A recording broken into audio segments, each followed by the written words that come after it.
गुरु ब्रह्मा, इसका मतलब अर्थ हुआ कि गुरु आप ब्रह्मा इसलिए है क्योंकि वो आपके अंदर सुनो, गुरु ब्रह्मा, गुरुर ब्रह्मा, ब्रह्मा ही गुरु है, गुरुर विष्णु, विष्णु ही गुरु है, गुरुर देवो महेश्वर, भगवान शिव ही गुरु है। इंसान ब्रह्मा विष्णु शिव नहीं हो सकता।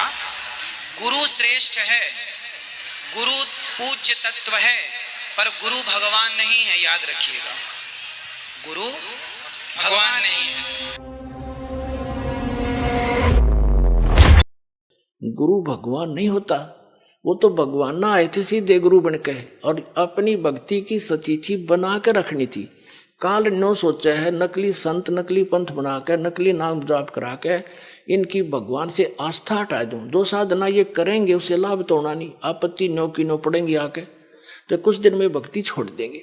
और परमात्मा सोच क्रियाएं करता है, आप भी आते हैं, कोई एक आधा संत भी भेज देते हैं, तो अधिकतर स्वयं ही आए हैं मालिक ने, और स्वयं ही वो काम करा जो भगवान किया करते हैं। तो वो तो भगवान और गुरु वो तो वन, ऑल इन वन थे, वो तो सब कुछ थे दाता। लेकिन अन्य जो गुरु है वो गुरु है और भगवान अन्य है। गुरु परमात्मा का पुजारी होता है और उससे मिलाने वाला मीडिया होता है। गुरु भगवान नहीं होता, भगवान तो भगवान ही होता है।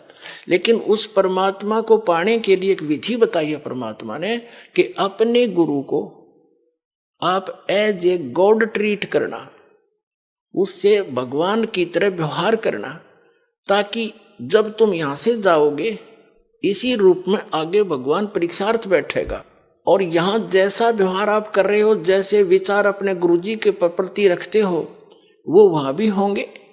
तो वहां जैसी आपकी व्यवहार विचार त्रुटि युक्त होंगे तो वहां से आपको रिजेक्ट कर दिया जाएगा, फिर वापस गिर जाओगे। तो इसलिए परमात्मा कहते हैं गुरु मानुष कर जानते ते नरकइये अंध, महादुखी संसार में आज्ञा काल के फंद। गुरु गोविंद कर जानियो रहियो बचन समाए, और मिले ते दंडवत बंदगी नहीं पल पल ध्यान लगाए।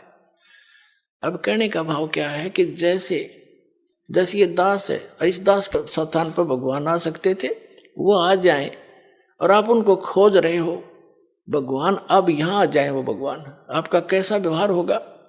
जैसा इस दास के प्रति आपका है। अब उस परमात्मा के प्रति जो आपका भाव बनेगा, और वो भाव इस दास के प्रति नहीं है, तो वहां भी नहीं बनेगा आपका फिर उसके प्रति। अब जैसे परमात्मा यहां आ जाए आपको, जिसकी आप खोज कर रहे हो, तो किस प्रकार लपटोगे उसके चरणों में, रोगे, मुंह की तरफ देखोगे, 100 बार शुक्र मनाओगे, भगवान बड़े भाग जाएंगे, दर्शन होगे। जिस भगवान को हम खोज रहे हैं, और वो आज इस दास के स्थान पर होता, वो तो हजारों बार हुए हैं, रहे हैं दाता, हम नहीं समझ सके।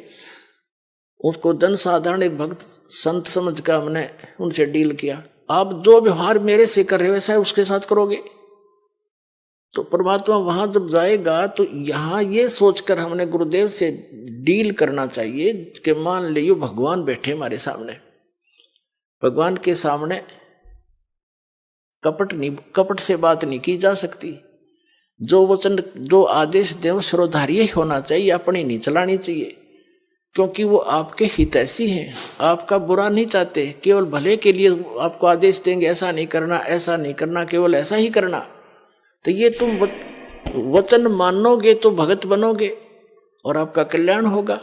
यह कहते मुख पर वचन करे पर माना, और घर पर जाकर करे विज्ञाना।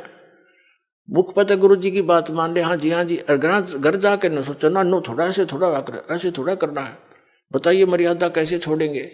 तो फिर के खाक से सो तुम। जो गुरु वचन पर डट गए कट गए फंद 84 के, भाई जो गुरु वचन पर डट गए कट गए फंद 84। तो गुरु, वो तो गुरु रूप में आए थे मालिक ही, लेकिन दास गुरु रूप में मालिक नहीं, उस मालिक का दास समझो। लेकिन गुरु को भगवान के तुल्य मानने से आपकी समस्या हल होगी, नहीं तो होए को नहीं। जैसे एक मैथमेटिक्स का, एक गणित का प्रश्न होता है ऋण का, उसमें मूलधन ज्ञात करना होता है। तो मूलधन तो होता करोड़ों रुपए में, अरबों में।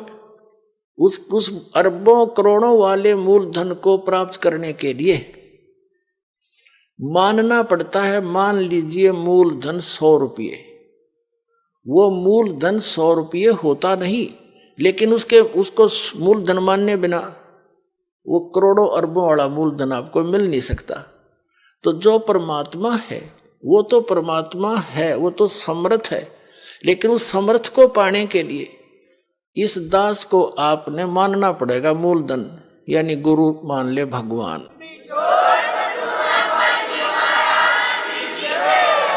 तभी आपकी यह समस्या हल होएगी, नहीं तो कति नहीं हो, 0 नंबर आओगे आपके। तो इस प्रकार समझदार को संकेत